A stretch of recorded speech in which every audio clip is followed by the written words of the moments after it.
comportava em algumas situações. E uma dessas situações é em João, capítulo 4, quando a palavra de Deus diz que os fariseus ouviram falar que Jesus já estava fazendo e batizando mais discípulos do que João, embora não fosse Jesus quem batizasse, mas os seus discípulos. Quando o Senhor, então, ficou sabendo disso, saiu da Judéia e voltou uma vez mais à Galiléia. Saiu do local e foi para outro. E era-lhe necessário passar por Samaria.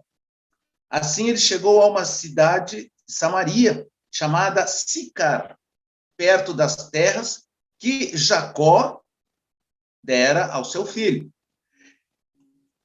O texto sagrado, ele vai nos mostrar que havia ali no poço de Jacó, havia um poço ali chamado, que era o poço de Jacó. E Jesus, então, cansado da viagem, sentou-se à beira do poço. Isso se deu por volta do meio-dia, bem na hora do almoço, gente. E nisso veio uma mulher samaritana tirar água e disse-lhe: Jesus, dê-me um pouco de água. Os seus discípulos tinham ido à cidade comprar ao alimento, comprar comida.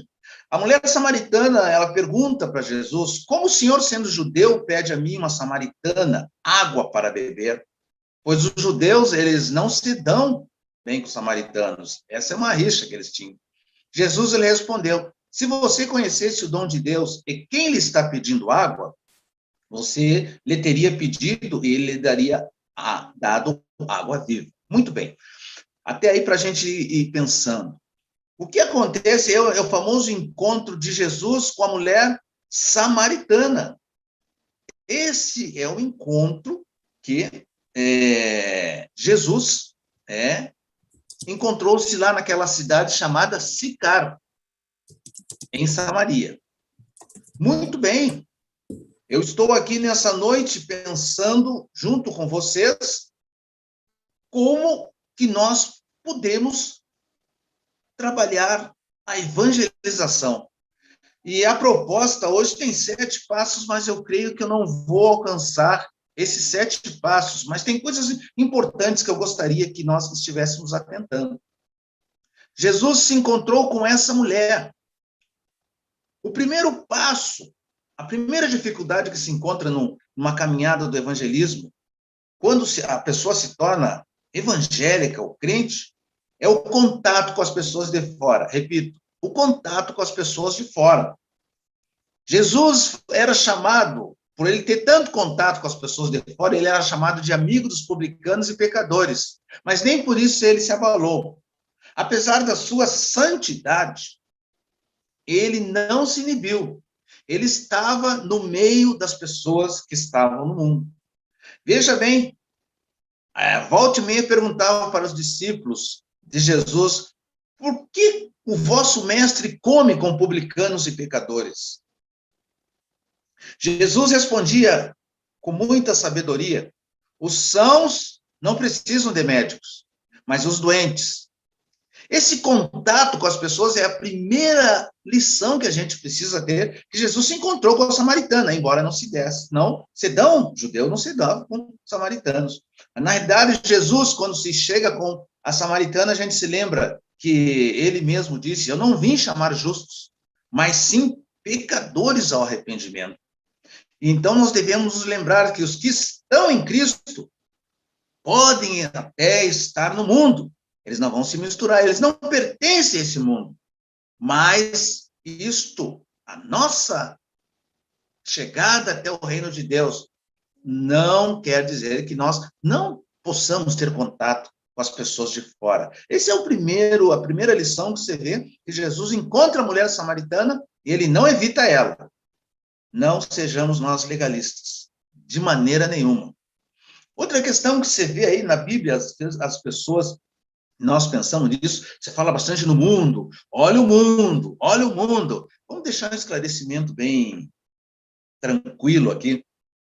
O mundo colocado na Bíblia tem 2 sentidos. Se você ver, tem um sentido lá em 1 João, capítulo 2, versos 15, que diz: não ameis o mundo, nem as coisas que há no mundo. Aí todo mundo diz, viu, não é para amar o mundo. Mas se você corre para o livro também de João, capítulo 3,16, aí é o Evangelho, capítulo 3,16, diz, Deus amou o mundo de tal maneira que deu seu Filho. Ei, pastor, que confusão é essa? Não há confusão. Há dois sentidos. Há um mundo que tem que ser amado e há um mundo que tem que ser rejeitado. Ah, sim. Você está vendo isso? Um amado e outro odiado algumas coisas. Essa é a verdade.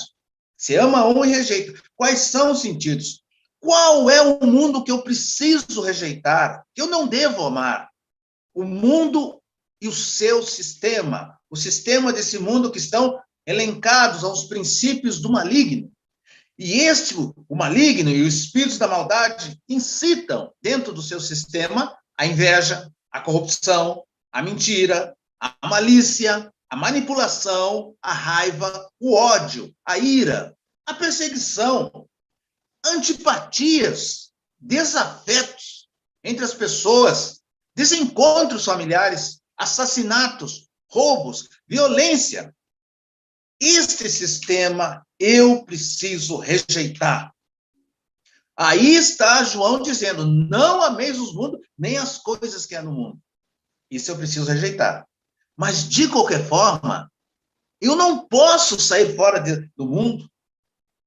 O que se deve amar, então, pastor, quando você está dizendo que o mundo tem tudo isso? Como que eu vou entrar nisso? Aquilo que Deus amou, João 3,16, Deus amou o mundo de tal maneira que deu seu Filho unigênito. Qual o mundo? O mundo que está cheio de pessoas.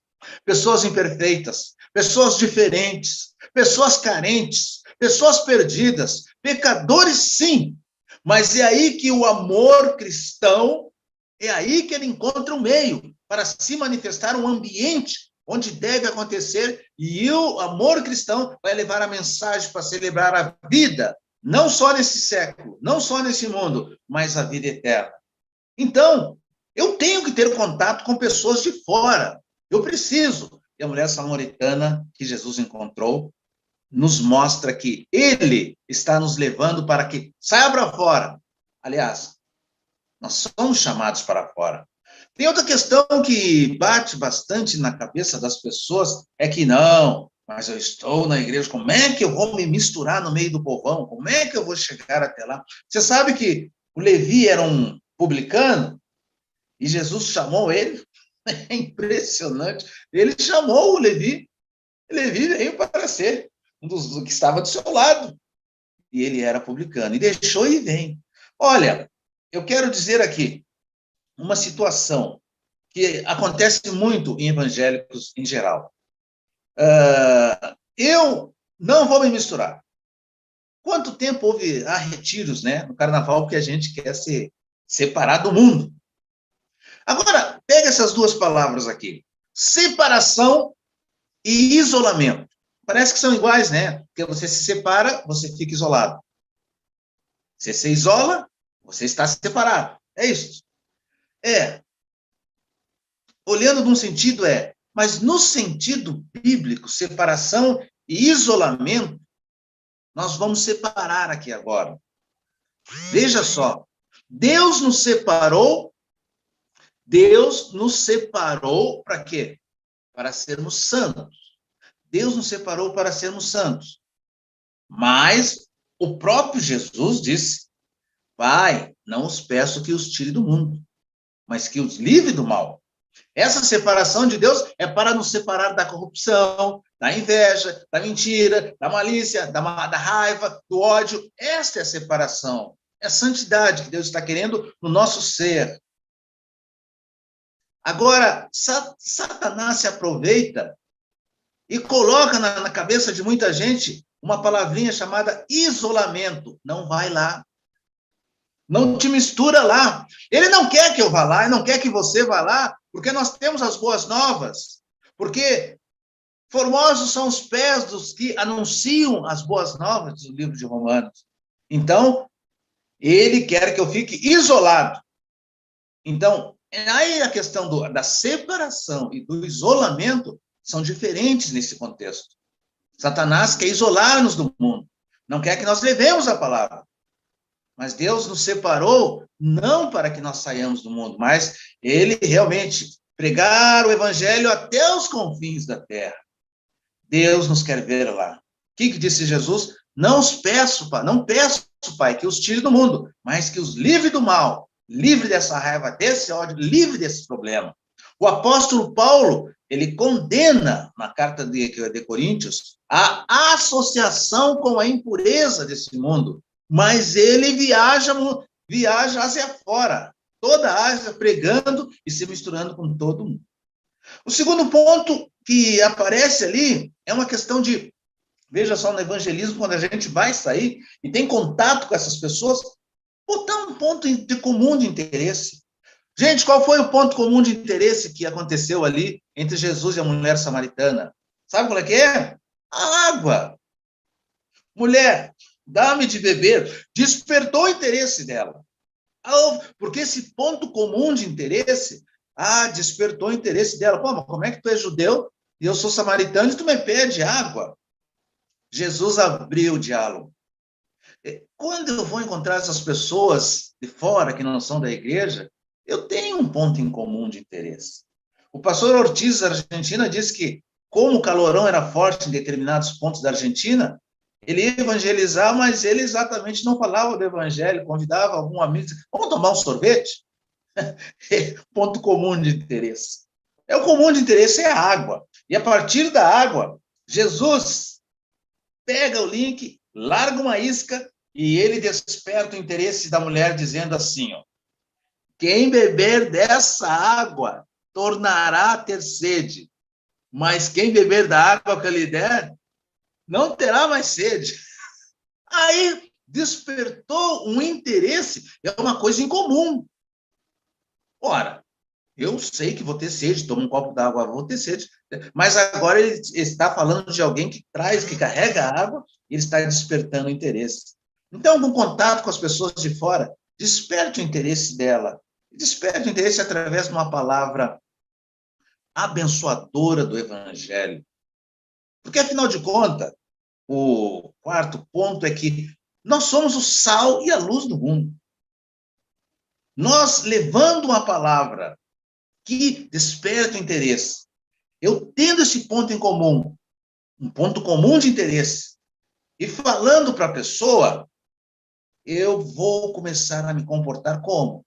Como sal e luz.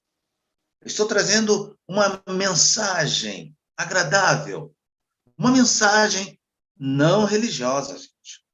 Não religiosa, mas eu me comportando no meio das trevas como um mensageiro da luz, que é Jesus. Mas para levar essa fundamentação de ser o sal e a luz da terra, eu preciso ter coerência entre a mensagem e o viver. É muito interessante, porque aí a coisa fica natural quando eu transmito essa palavra, quando eu transmito a mensagem para esse contato com as pessoas que estão de fora. Elas estão necessitando, né? O que temos, então? Pegue aí no seu coração, vamos pegar no nosso coração o que nós temos de real em nossa vida que podemos compartilhar. Isto é interessante a gente, já ao sair de casa, fazer com que a situação fique agradável. É interessante que eu venha e entenda o que eu tenho de real na minha vida que eu posso compartilhar hoje, se eu encontrar uma pessoa conhecida, meu amigo, que não conhece Jesus. O que você poderia compartilhar agora, se fosse o caso? E estou me dirigindo ao final. Você vai ver que Jesus, depois de falar com a água, de falar da água, que ia dar água, que não iria ter mais sede, que despertou a intenção, e ela viu que, vejo, Senhor, vejo que és profeta, coisa assim, né? Ela vai tendo já um mover do Espírito tocando no seu coração ali. Jesus diz, vai lá, vai e chama o teu marido. E a mulher é muito honesta. Ela diz, não tem marido. E aí Jesus vai dizer, disseste bem. Né? Porque, na verdade, a mulher, quando Jesus pergunta para ela fica realmente pensativa. Jesus responde, o fato é que você já teve 5 E o homem com quem agora você vive não é sem marido, não é seu marido. O que você acabou de dizer é verdadeiro. A mulher disse que não tinha marido, mas como é que ela... O que você faria? O que eu faria? Então, o sexto ponto o quinto ponto é, não condene. Jesus não condenou ela. Pelo contrário disso, você falou a verdade. Você falou a verdade. Você teve 5, e o que você tem agora não é. Não é? E uma coisa muito interessante, então, quando eu sou chamado a essa situação de evangelizar, não vamos condenar. Não estamos aqui como juízes. Estamos aqui como pregadores de chamar o quê? Não vim condenar o mundo. Eu vim chamar justos, disse Jesus. Não vim chamar justos, mas sim pecadores ao arrependimento que estão nesse mundo. Contato com as pessoas de fora. Então, não condene. E, sexto e penúltimo, digo, apegue-se ao ponto central, que é Jesus. Anunciemos o evangelho. Anunciemos ele de tal forma que o nosso foco, a gente não vai falar de religião. Vamos nos apegar ao foco central. Eu não vou discutir. Eu não vou fugir do ponto central, que é Jesus. Eu não vou pregar religião. Eu vou pregar o evangelho. Eu não vou fazer comparação com outros grupos ou religiões. Não é essa a proposta. Eu preciso do foco, que é Jesus. Eu não vou perder a minha naturalidade se eu falar de Jesus e da experiência que ele tem dado na minha vida. E eu também peço ao Espírito Santo que eu não me apresse a falar tudo que eu sei da Bíblia nesse monte de ano. Calma. Eu preciso ser gentil, eu preciso usar a palavra necessária, e não tudo, e demonstrar um real interesse por essa pessoa. É gente cuidando de gente, é gente querendo que as pessoas, os pecadores, venham conhecer a Jesus. Se possível, também seria melhor eu falar com pessoas do meu nível social, meu nível cultural, e expor a ela pequenas porções da palavra, uma de cada vez, sem me apressar. Seria bom também eu falar para cada pessoa sozinho, no Evangelho. Agora, é fundamental, com essas pessoas de fora, não criticar. As desculpas é bom confrontar, viu? As desculpas daqui e dali é bom confrontar. Mas eu preciso entender, preciso compreender que o meu foco é trazer o modelo do plano de salvação para essas pessoas. É fundamental. E que a gente consiga levar a palavra. Consiga levar. Seguindo esses passos, seguindo essa caminhada com as pessoas de fora, a gente vai ver que, sem sombra de dúvida, o ponto central, Jesus, a salvação que está nele, a palavra de Deus, vai dar um efeito. O que eu posso compartilhar? Amanhã você já pode sair dizendo, o que eu vou compartilhar? Eu posso sair no mundo. Eu posso ter contato com as pessoas de fora. Jesus teve contato com a samaritana. Jesus teve contato com Levi. Jesus teve contato com a mulher que foi apanhada em adultério. Esteve. Jesus estava na festa, fez a multiplicação, fez a transformação da água em vinho. Jesus estava nas festas. João é o que conta as grandes festas onde Jesus esteve. Mas entenda, eu fui separado para ser santo, mas não para estar isolado do mundo. Encerro dizendo, em tudo isso que eu falei, em toda essa jornada, qual jornada? Toda de demonstrar um interesse total, todo de não se apressar, não fugir do ponto central, uma coisa é fundamental, dependência total do Espírito Santo de Deus, porque é ele que convence do pecado, do juízo e da justiça. É ele que vai te usar. É ele que vai fazer a tua boca proclamar as grandezas de dentro do céu. É ele que vai fazer com que eu e você possamos ser o sal. Então, e luz desse mundo. Então, dependamos tremendamente do Espírito Santo. Que Deus nos abençoe. Não adianta carregar a Bíblia só, viu, gente? É bom lê-la para poder ter a palavra na hora. Tá bom? Deus nos abençoe grandemente e que nós possamos entender que é fundamental ter contato com pessoas de fora. Porque aí, o diabo é que não quer. O diabo vai trabalhar no isolamento, deixar você só dentro das quatro paredes. Não. O Salvador caminhou, ele era necessário passar por dentro de Samaria, onde judeus não se dão com samaritanos, mas ele ia passar por lá e fez uma grande evangelização. Aquela mulher se tornou missionária e foi e falou para uma cidade inteira que tinha encontrado o Messias. Você encontrou o Messias? Eu encontrei. Saiamos para fora. É lá fora onde estão os pecadores. Deus nos abençoe.